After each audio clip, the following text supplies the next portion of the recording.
we need to talk about the Bijan Robinson situation because he wasn't getting any touches during the first half, and we were a little bit confused. And then out of halftime, Arthur Smith comes out and says that he's not feeling very well. It comes out after the game that he had been dealing with a headache situation, which big saying, buddy, I have a headache right now. I don't know what's happening with the weather, but my head is angry. And so yeah, so he wasn't feeling great.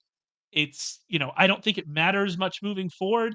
I will say that his usage had already been decreasing, and so that made me really worried, but now that I found out it's a headache, I'm not that worried about it, but, I mean, it's something at least to mention and monitor. Would you agree with that?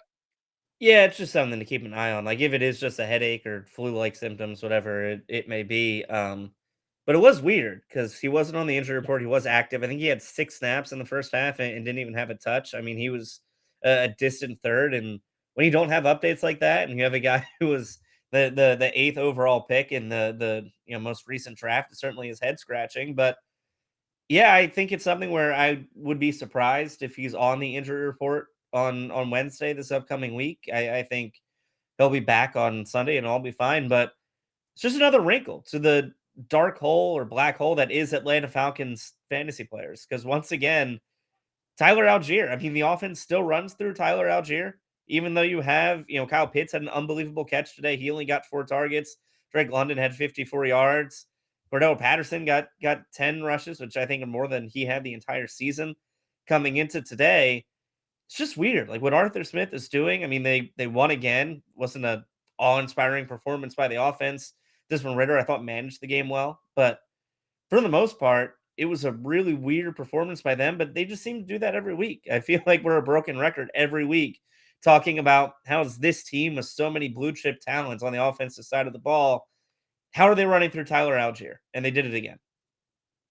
So I mean, last week or 2 weeks ago, Desmond Ridder had, I mean, probably his best game as a pro, and we gave him his flowers. And then last week it was right back to being terrible. We're like, okay, are we right back into this? And then this week, like you said, he was fine, 19 to 25, 250 yards, had a rushing touchdown. By the way, they've gotten him involved around the goal line in the running game. He had a touchdown. His rushing touchdown this game looked very similar to one from earlier in the year. I think it was the one against the Packers from earlier in the year.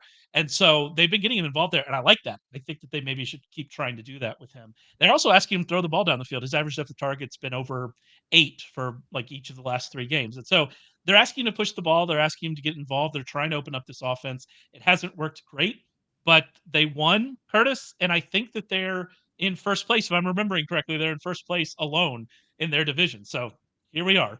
We Doesn't back the team doesn't of sharp matter. football. We back in on the Falcons. Nah, doesn't matter. I can't be in on the Falcons anymore. Like we have multiple gambling websites. We have DFS. They sponsor this league. Could Art Smith not have mentioned this to somebody this morning? Like this is paying for part of your salary. That is why the revenue in this league is so high. And you didn't have the decency to tell anyone. I didn't draft a lot of Bijan because I'm not here for the Art Smith experience, but just out of common courtesy, hey, he's not feeling well. His workload might be lighter today. Just that would have helped out a lot. And you should expect that from in this league right now with the amount of sponsors that are involved with the league that pay attention to these types of things. And then yeah, they won. He doesn't trust his team to go ahead and get the lead early. He just wants to keep it a one-score game and try to win it at the end with his ground game. And they won. That's how the Falcons play football. And yeah, they're going to win that division if Derek Carr remains Derek Carr.